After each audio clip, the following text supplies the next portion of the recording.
नमस्कार दोस्तों। हमारे foreign minister doctor S Jaishankar ने रिसेंटली विजिट किया है ईरान को amid the Red Sea crisis और हाउथी क्राइसिस। और इसे भारत का एक बड़ा डिप्लोमेटिक मूव के रूप में देखा जा रहा है, क्योंकि इंडिया और ईरान ने चाबहार पोर्ट को लेकर एक लॉन्ग टर्म एग्रीमेंट साइन किया है फॉर द 10 ईयर्स। अगले 10 सालों के लिए चाबहार पोर्ट अब भारत का हो चुका है। यहाँ पे न्यूज आप देख पाओगे, S Jaishankar to visit Iran in the backdrop of US UK attack in Yemen. Yemen के हाउदी रिबल्स ने रेड सी में कुछ शिपिंग वेजल्स को अटैक किया, जो या तो इजराइल की तरफ जा रहे थे या इजराइल से एफिलेटेड थे, जिसकी वजह से रेड सी क्राइसिस उत्पन्न हुआ। पूरे विश्व का 12% ट्रेड जो इसी रास्ते से होकर जाता था, वो अब पार्शियली चौक हो चुका है, हैम्पर हुआ है।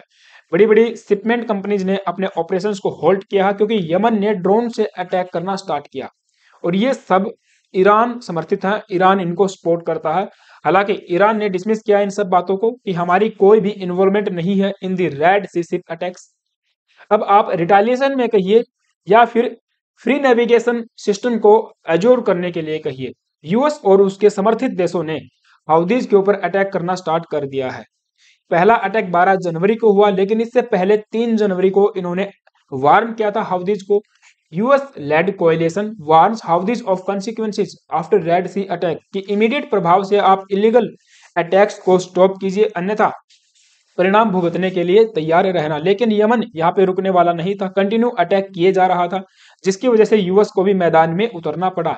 अभी ताजा खबर ये निकल के आती है, Houthi attacks continues as US cargo ship hit in defence of strike on Yemen. US के अटैक करने के बाद यमन के हाउदीज ने अब फिर से अटैक किया है। Houthi missile hit US armed container ship in the Gulf of अडेन।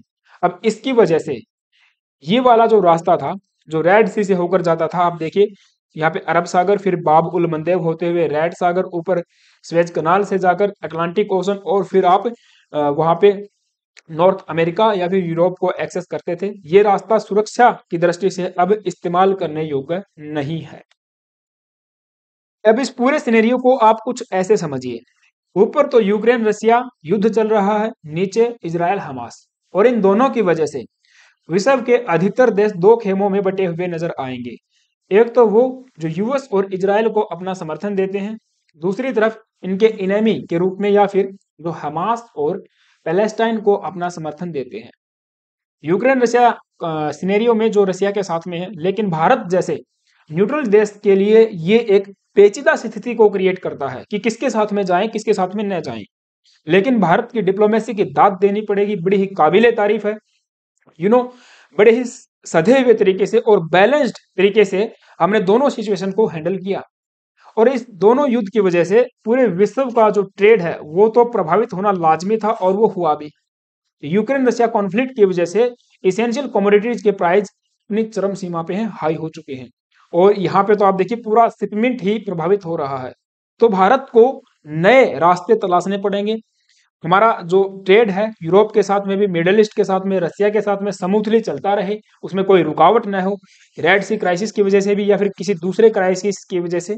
तो इसके लिए नए रास्ते जो है तलाशने पड़ेंगे, और नए रास्ते तलाशने के लिए हम लोग सबसे पहले पहुंचे रसिया। ये 5 दिन का विजिट था 2023 में, दिसंबर के महीने में। वहां पे एक हिस्टोरिक डील साइन की डॉक्टर एस जयशंकर साहब ने। India Russia sign pact for the EMC Eastern Maritime Economic Corridor. Jaishankar and Sergey Lavrov, जो कि इनके काउंटर पार्ट है, agree to establish Chennai Vladivostok maritime corridor between India and Russia. तो ये वाला रास्ता आप देख पाओगे, चेन्नई से होके जाएगा मलक्का स्टेट, ऊपर साउथ चाइना सी, नॉर्थ चाइना सी और सी ऑफ जापान होते हुए व्लादिवोस्टोक पहुंच जाएंगे। उसके बाद ट्रांस साइबेरियन रेलवे नेटवर्क का इस्तेमाल करके मॉस्को पहुंचा जाएगा। मॉस्को से आगे यूरोप को एक्सेस किया जा सकता है।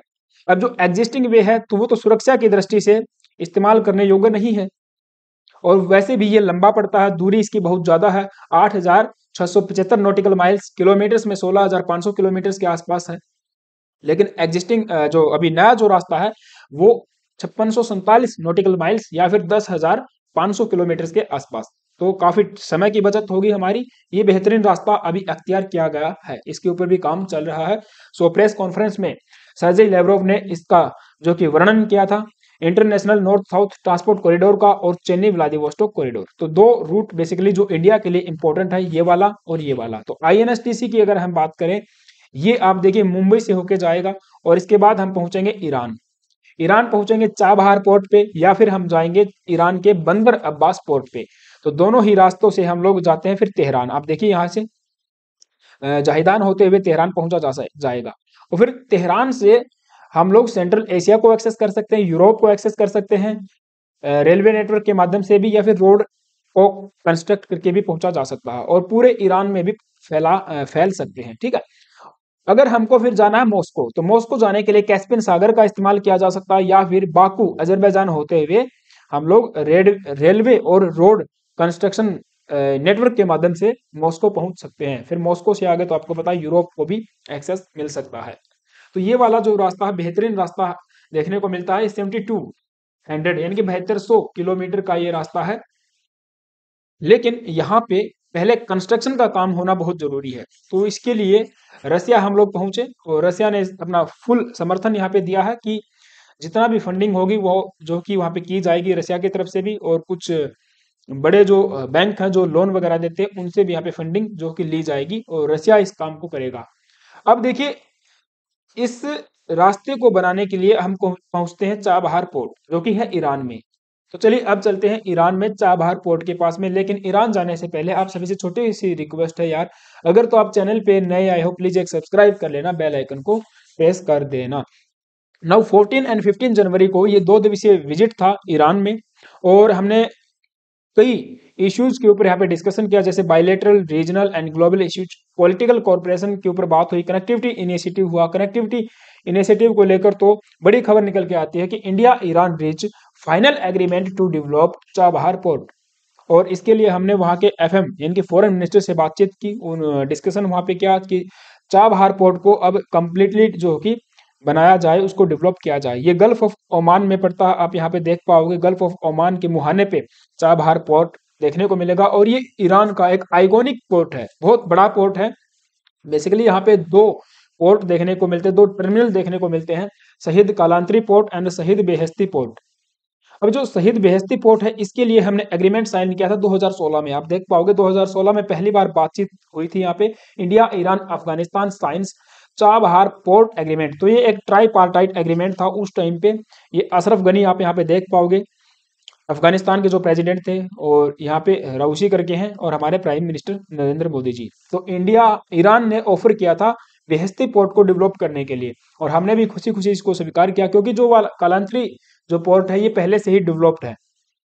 तो ये वाला जो बेहेस्ती पोर्ट है ये इंडिया ने अपने हाथ में लिया, पूरा डेवलपमेंट का कंस्ट्रक्शन का काम यहाँ पे देखा, फंडिंग इंडिया ने इसको दी ताकि हम लोग चाइना के द्वारा बनाए गए पाकिस्तान में ग्वादर पोर्ट को भी काउंटर कर सके। स्ट्रेटेजिकली भी बहुत ज्यादा इंपॉर्टेंट ये वाला पोर्ट हमारे लिए रहने वाला है, जो कि ग्वादर पोर्ट चाइना ने बना है अंडर बीआरआई और ये हमारे पीओके से होकर गुजरता है। हमने काफी विरोध भी किया था इसका। ठीक है, चाइना भारत को चारों तरफ से घेरने की कोशिश कर रहा है, तो हम भी छोटे छोटे ऐसे पॉइंट्स ढूंढ रहे हैं जैसे जहां पे चाइना के इन पोर्ट्स को या फिर जो भी प्लेसेस हैं जो चाइना ने एक्वायर कर रखे हैं उनको काउंटर कर सके। तो ये स्ट्रेटेजिकली भी इंपॉर्टेंट हमारे लिए रहने वाला है। नाउ अभी प्रोग्रेस और अपडेट्स ये है कि 10 सालों के लिए हमने ये वाला जो पोर्ट है ये लिया था। जो शुरुआत में कॉन्ट्रैक्ट साइन हुआ था उसमें ये कहा गया था कि 10 साल तक भारत यहाँ पे डेवलपमेंट का काम करेगा और इसका जो कि ऑपरेशन भारत देखने वाला है। लेकिन समस्या ये थी कि प्रत्येक साल इसको रिन्यू करवाना पड़ता था, हर साल इसको एक्सेस के लिए हमको बातचीत करके रिन्यू करवाना पड़ता था। और दूसरा लॉन्ग टर्म जो एग्रीमेंट है वो इसीलिए फाइनलाइज नहीं हो पा रहा था क्योंकि कई सारे जो फैक्टर हैं यहाँ पे इन्वॉल्व थे, जैसे कि differences on some clauses in the pact.